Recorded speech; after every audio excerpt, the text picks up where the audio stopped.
Hi everyone, I am Apelino Guerrero. Come with me to discover and explore the history of DNA and the scientists involved.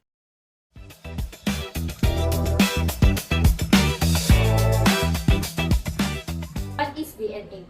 Deoxyribonucleic acid or DNA is a double helix structure that carries genetic information and has a nitrogenous bases which are adenine, thymine, guanine, and cytosine. I am Rachel Vidiciato and we will be going to discuss the different scientists that involved in the discovery of DNA.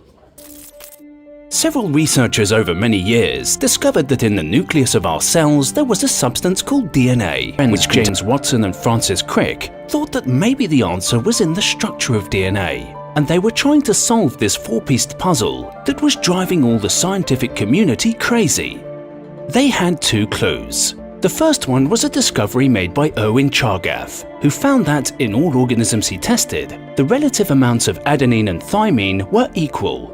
And the same happened with guanine and cytosine. The second clue came from Rosalind Franklin, an experienced chemist who generated DNA crystals and shot X-rays through them to study their structure. The X-ray picture showed a repeated pattern, which meant it was something similar to a helix.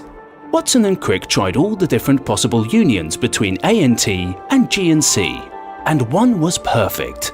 2 bonds between A and T and 3 bonds between C and G would fit in a helix. A double helix indeed. Also, the 4 units structured this way could code a huge amount of data, as a dot and a dash can compose a whole alphabet in Morse code. On top of these discoveries, specific pairing suggested the copying mechanism for DNA, for the production of new cells and new life.